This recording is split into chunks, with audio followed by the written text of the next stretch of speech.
Chapter 55 of the Count of Monte Cristo by Alexandre Dumas. Chapter 55. Major Cavalcanti. Both the Count and Baptistin had told the truth when they announced to Morcerf the proposed visit of the Major, which had served Monte Cristo as a pretext for declining Albert's invitation.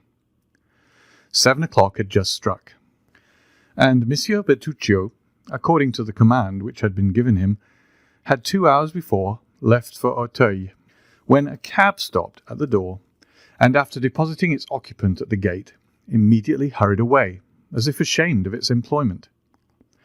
The visitor was about 52 years of age, dressed in one of the green surtouts, ornamented with black frogs, which have so long maintained their popularity all over Europe. He wore trousers of blue cloth, boots tolerably clean, but not of the brightest polish, and a little too thick in the soles, buckskin gloves, a hat somewhat resembling in shape those usually worn by the gendarme, and a black cravat striped with white, which, if the proprietor had not worn it of his own free will, might have passed for a halter, so much did it resemble one. Such was the picturesque costume of the person who rang at the gate, and demanded if it was not at number 30 in the Avenue des Champs-Élysées that the Count of Monte Cristo lived, and who, being answered by the porter in the affirmative, entered, closed the gate after him, and began to ascend the steps. The small and angular head of this man, his white hair and thick grey moustache, caused him to be easily recognized by Baptistin, who had received an exact description of the expected visitor, and who was awaiting him in the hall. Therefore, scarcely had the stranger time to pronounce his name before the Count was apprised of his arrival. He was ushered into a simple and elegant drawing-room, and the Count rose to meet him with a smiling air. "Ah, my dear sir, you are most welcome. I was expecting you." "Indeed," said the Italian. "Was your Excellency then aware of my visit?"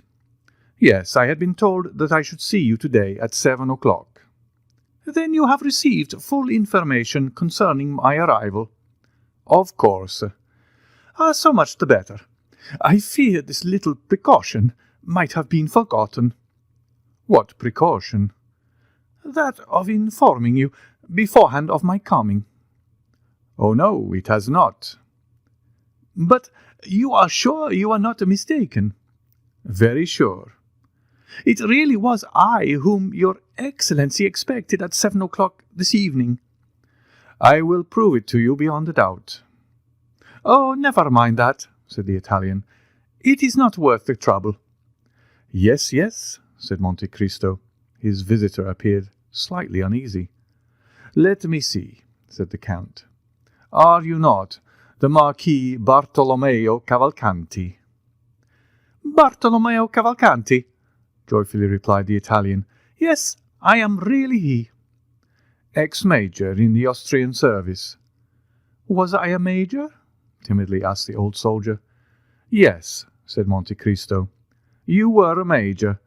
This is the title the French give to the post which you filled in Italy." "Very good," said the major. "I do not demand more. You understand." "Your visit here today is not of your own suggestion, is it?" said Monte Cristo. "No, certainly not." "You were sent by some other person?" "Yes." "By the excellent Abbé Busoni?" "Exactly so," said the delighted major. "And you have a letter?" "Yes, there it is." "Give it to me, then." And Monte Cristo took the letter, which he opened and read.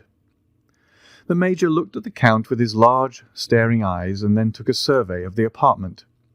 But his gaze almost immediately reverted to the proprietor of the room. "Yes, yes, I see.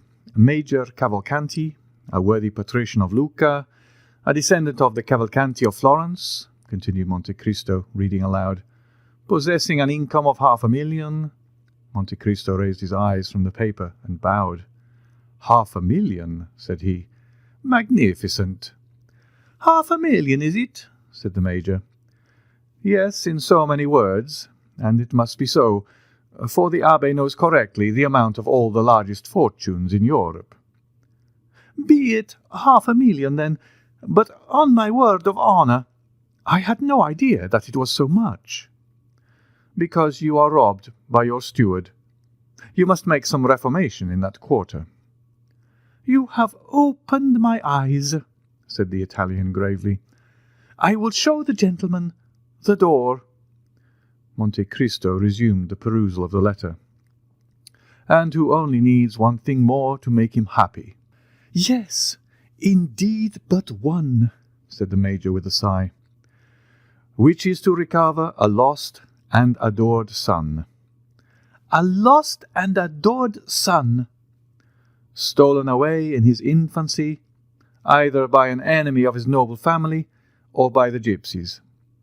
At the age of 5 years, said the Major with a deep sigh, and raising his eye to heaven. Unhappy father, said Monte Cristo.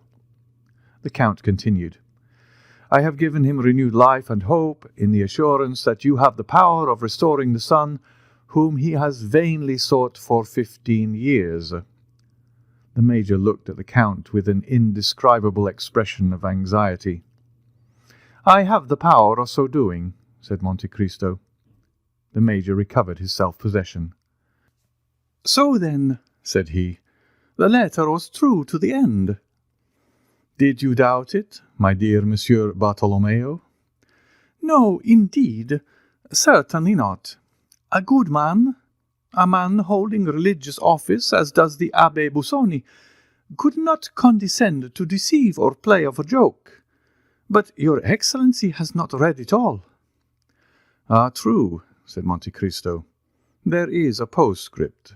Yes, repeated the Major. Yes, there is a postscript. In order to save Major Cavalcanti the trouble of drawing on his banker, I sent him a draft for 2,000 francs to defray his travelling expenses, and credit on you for the further sum of 48,000 francs, which you still owe me. The Major awaited the conclusion of the postscript, apparently with great anxiety. Very good, said the Count. He said, very good, muttered the Major. Then, sir, replied he. Then what? Asked Monte Cristo. Then the postscript? Well, what of the postscript? Then the postscript is as favourably received by you as the rest of the letter? Certainly.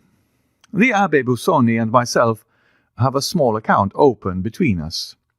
I do not remember if it is exactly 48,000 francs, which I am still owing him, but I dare say we shall not dispute the difference. You attach great importance, then, to this postscript, my dear Monsieur Cavalcanti. I must explain to you, said the Major, that fully confiding in the signature of the Abbé Busoni, I had not provided myself with any other funds, so that if this resource had failed me, I should have found myself very unpleasantly situated in Paris. Is it possible that a man of your standing should be embarrassed anywhere? Said Monte Cristo. Why, really I know no one, said the Major. But then you yourself are known to others. Yes, I am known, so that— Proceed, my dear Monsieur Cavalcanti. So that you will remit to me these 48,000 francs. Certainly, at your first request. The Major's eyes dilated with pleasing astonishment. But sit down, said Monte Cristo. I really do not know what I have been thinking of. I have positively kept you standing for the last quarter of an hour. Don't mention it. The Major drew an armchair towards him and proceeded to seat himself. Now, said the Count, what will you take? A glass of port, sherry, or Alicante? Alicante, if you please. It is my favourite wine. I have some that is very good. You will take a biscuit with it, will you not? Yes, I will take a biscuit, as you are so obliging. Monte Cristo rang. Baptistin appeared. The Count advanced to meet him. Well, said he in a low voice. The young man is here, said the valet de chambre in the same tone. Into what room did you take him?" "Into the blue drawing-room, according to your Excellency's orders." "That's right. Now bring the Alicante and some biscuits." Baptistin left the room. "Really," said the Major, "I am quite ashamed of the trouble I am giving you." "Pray don't mention such a thing," said the Count. Baptistin re-entered with glasses, wine, and biscuits. The Count filled one glass, but in the other he only poured a few drops of the ruby-coloured liquid. The bottle was covered with spiders' webs, and all the other signs which indicate the age of wine more truly than do wrinkles on a man's face. The Major made a wise choice. He took the full glass and a biscuit. The Count told Baptistin to leave the plate within reach of his guest, who began by sipping the Alicante with an expression of great satisfaction, and then delicately steeped his biscuit in the wine.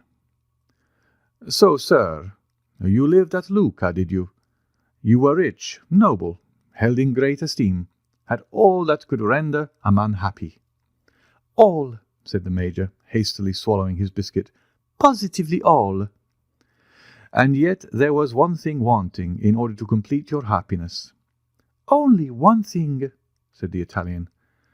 "And that one thing, your lost child." "Ah," said the Major, taking a second biscuit, "that consummation of my happiness was indeed wanting." The worthy Major raised his eyes to heaven and sighed.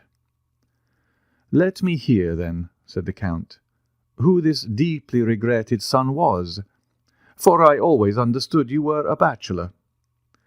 "That was the general opinion, sir," said the Major, "and I—" "Yes," replied the Count, "and you confirmed the report. A youthful indiscretion, I suppose, which you were anxious to conceal from the world at large."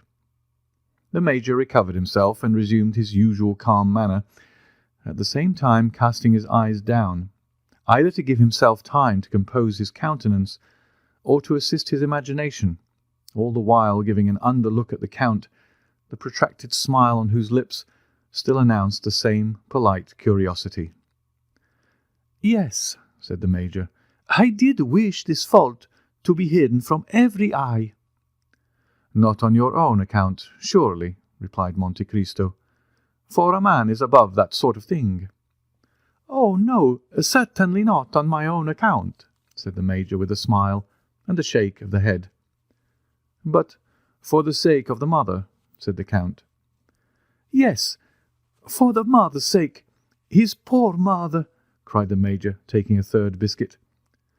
"Take some more wine, my dear Cavalcanti," said the Count, pouring out for him a second glass of Alicante. "Your emotion has quite overcome you."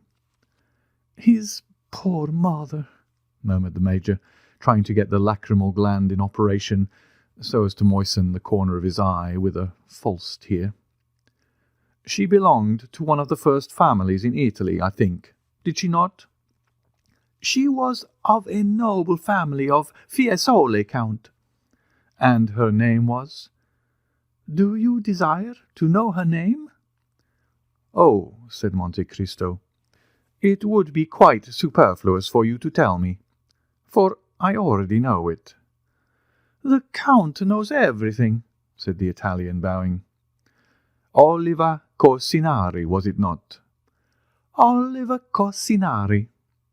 "A marchioness?" "A marchioness." "And you married her at last, notwithstanding the opposition of her family?" "Yes, that was the way it ended." "And you have doubtless brought all your papers with you," said Monte Cristo. "What papers?" "The certificate of your marriage with Oliva Corsinari, and the register of your child's birth." "The register of my child's birth?" "The register of the birth of Andrea Cavalcanti, of your son. Is not his name Andrea?" "I believe so," said the Major. "What? You believe so?"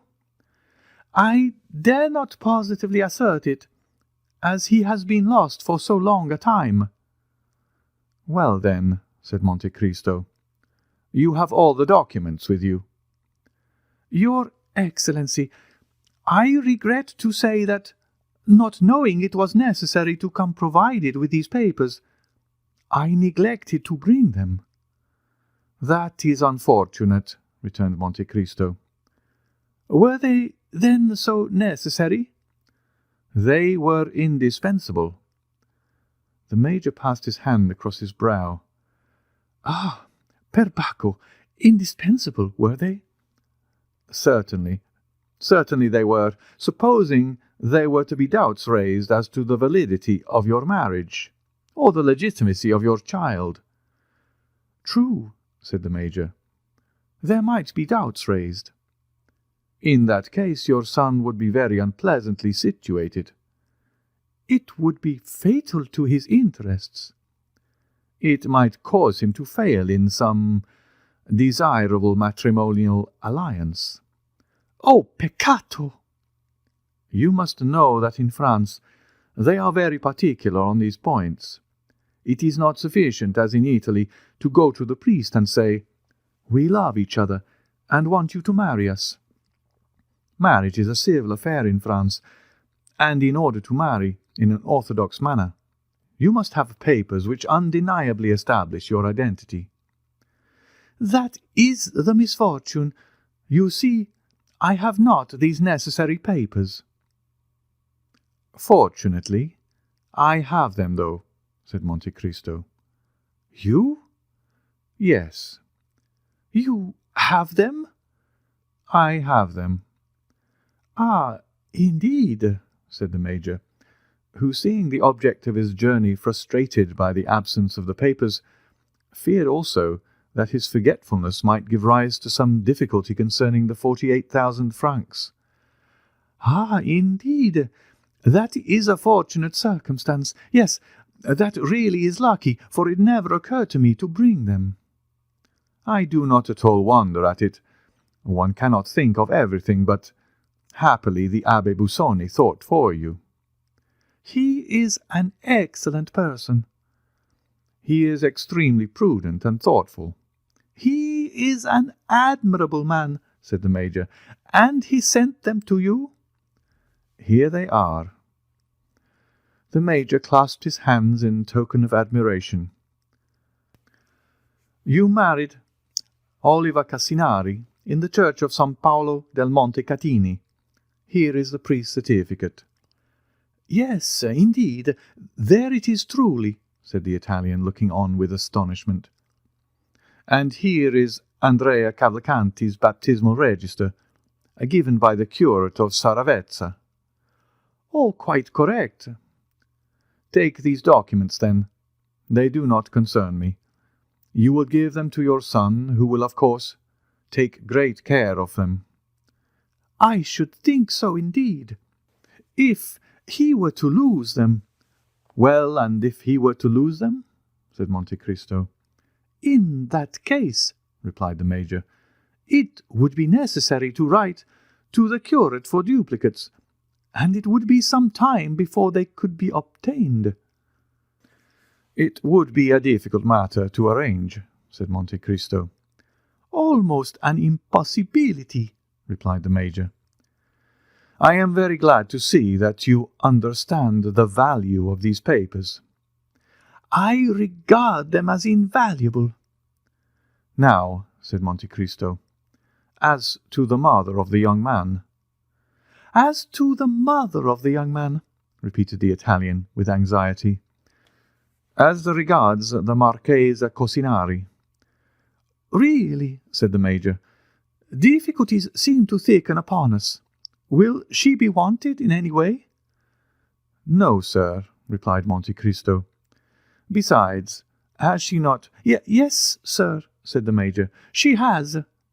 "Paid the last debt of nature?" "Alas, yes," returned the Italian. "I knew that," said Monte Cristo. "She has been dead these 10 years." "And I am still mourning her loss," exclaimed the Major, drawing from his pocket a checked handkerchief, and alternately wiping first the left and then the right eye.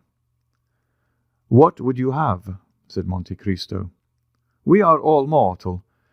Now you understand, my dear Monsieur Cavalcanti, that it is useless for you to tell people in France that you have been separated from your son for 15 years. Stories of gypsies who steal children are not at all in vogue in this part of the world, and would not be believed. You sent him for his education to a college in one of the provinces, and now you wish him to complete his education in the Parisian world. That is the reason which has induced you to leave Viareggio, where you have lived since the death of your wife. That will be sufficient." "You think so?" "Certainly." "Very well, then." "If they should hear of the separation—" "Ah, yes. What could I say?" "That an unfaithful tutor, brought over by the enemies of your family—" "By the Cosinari?" "Precisely, had stolen away this child, in order that your name might become extinct." "That is reasonable, since he is an only son." "Well, now that all is arranged, do not let these newly awakened remembrances be forgotten. You have doubtless already guessed that I was preparing a surprise for you." "An agreeable one?" asked the Italian. "Ah, I see the eye of a father is no more to be deceived than his heart." "Hum," said the Major. "Someone has told you the secret, or perhaps you guessed that he was here." "That who was here?" "Your child, your son, your Andrea." "I did guess it," replied the Major with the greatest possible coolness. "Then he is here?" "He is," said Monte Cristo. "When the valet de chambre came in just now, he told me of his arrival." "Oh, very well," said the Major, clutching the buttons of his coat at each exclamation. "My dear sir," said Monte Cristo, "I understand your emotion. You must have time to recover yourself. I will, in the meantime, go and prepare the young man for this much-desired interview, for I presume that he is not less impatient for it than yourself." "I should quite imagine that to be the case," said Cavalcanti. "Well, in a quarter of an hour he shall be with you." "You will bring him, then? You carry your goodness so far as even to present him to me yourself?"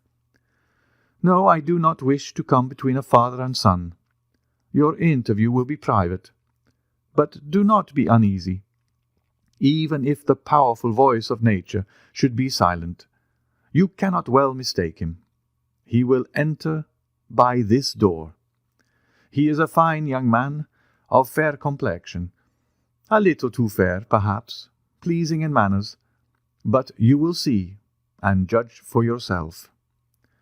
"By the way," said the Major, "you know I have only the 2,000 francs which the Abbé Busoni sent me. This sum I have expended upon travelling expenses, and—" "And you want money. That is a matter of course, my dear Monsieur Cavalcanti. Well, here are 8,000 francs on account." The Major's eyes sparkled brilliantly. "It is 40,000 francs which I now owe you," said Monte Cristo. "Does your Excellency wish for a receipt?" said the Major, at the same time slipping the money into the inner pocket of his coat. "For what?" said the Count. "I thought you might want it to show the Abbé Busoni." "Well, when you receive the remaining 40,000, you shall give me a receipt in full. Between honest men, such excessive precaution is, I think, quite unnecessary." "Yes, so it is, between perfectly upright people." "One word more," said Monte Cristo. "Say on." "You will permit me to make one remark?" "Certainly. Pray do so." "Then I should advise you to leave off wearing that style of dress." "Indeed?" said the Major, regarding himself with an air of complete satisfaction. "Yes, it may be worn at Viareggio, but that costume, however elegant in itself, has long been out of fashion in Paris." "That's unfortunate." "Oh, if you really are attached to your old mode of dress, you can easily resume it when you leave Paris." "But what shall I wear?" "What you find in your trunks." "In my trunks? I have but one portmanteau." "I dare say you have nothing else with you. What is the use of boring oneself with so many things? Besides, an old soldier always likes to march with as little baggage as possible." "That is just the case. Precisely so." "But you are a man of foresight and prudence. Therefore you sent your luggage on before you. It has arrived at the Hôtel des Princes, Rue de Richelieu. It is there you are to take up your quarters." "Then in those trunks?" "I presume you have given orders to your valet de chambre to put in all you are likely to need. Your plain clothes and your uniform. On grand occasions you must wear your uniform. That will look very well. Do not forget your crosses. They still laugh at them in France, and yet always wear them for all that." "Very well, said the Major, who was in ecstasy at the attention paid him by the Count. "Now," said Monte Cristo, "that you have fortified yourself against all painful excitement, prepare yourself, my dear Monsieur Cavalcanti, to meet your lost son, Andrea." Saying which, Monte Cristo bowed and disappeared behind the tapestry, leaving the Major fascinated beyond expression with the delightful reception which he had received at the hands of the Count. End of chapter 55.